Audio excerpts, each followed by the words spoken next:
Alright, so I'm sorry this took me a while, but I was reading through the comments of mine, and some people actually had stated that they're having trouble putting the actual shocks mounted on the shock towers, right? So I'm guessing essentially it's doing this right here, or I wouldn't be too sure. To those people who did comment down below that the shocks weren't mounting up to the shock tower, I have a quick question for you. Are these shocks the HR, the hot racing shocks? And if so, you know what I mean? Well, let's quickly talk about it here. For the purpose of assisting or trying my best to assist that person that did comment, and it seems that a few other people had that problem as well. When I received my shocks, each shock contained this little washer right here. So essentially what I did was I slid this washer in that shaft right there. I got the shock, and kind of self-explanatory, now that acts as a centerpiece, so there won't be too much play in there, kind of like a ball look in there. And then from the original shocks, I got this little spacer, rubber spacer. Sorry, it fell there. But essentially what we're doing is mounting it up there and then just capping it up with the actual cap. Now, a problem is with these buggies right here that you tend to crash, flip over, and these caps actually just, as you can tell right here, they eat it all up. I mean, I had to switch them because the ones that actually get beat up more are the front ones. So I just did a rotation to the back, but soon I will need to purchase the nuts that are anodized aluminum because they're extra thick, meaning that, you know, if you hit something, they're not automatically going to waste down, because these nuts right here are actually really thin. That's why you have trouble with them. They just get rounded off instead of being a hexagon. And you can also get them in anodized colors. I've seen them on A-Main Hobbies. I'm planning on getting blue, as you can see, blue and white. It's kind of, and that yellow, it adds, you know, horsepower. Everybody knows that yellow rims add that horsepower to your RC. I don't know if I've said this before, but you know, this car is, I guess, a really great car in my opinion.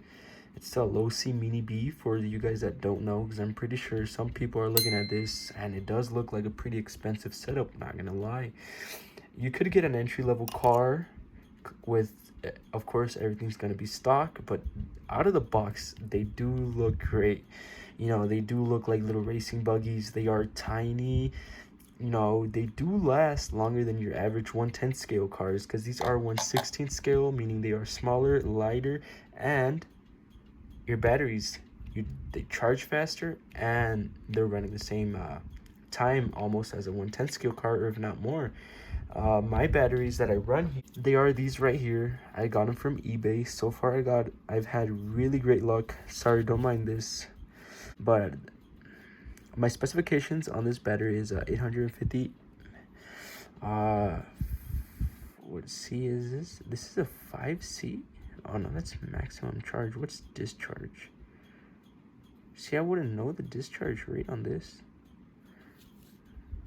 I actually wouldn't know the discharge rate.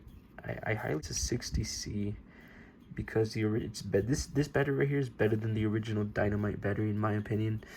That punch does last way longer because of the C rating, so it's discharge rate. So essentially, since I am running a really high kV motor in there, hobby wing, this thing takes off like a rocket. Does eat up the tires, unfortunately. I have some bald tires looking like F1 tires on the rear, but currently I do have my better tires back here.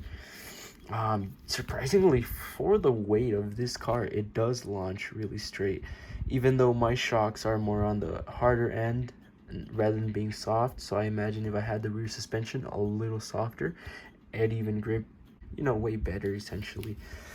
Okay, quickly, I want to discuss right here. This is something that you're gonna want to get replaced.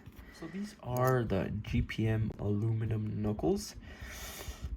I just got them today, just installed them today because I broke the original ones. But as you could see, they're nice on there, dude. if I don't know what theme you're running, what color you are running on there, but this brand GPM, I found them making blue anodized parts.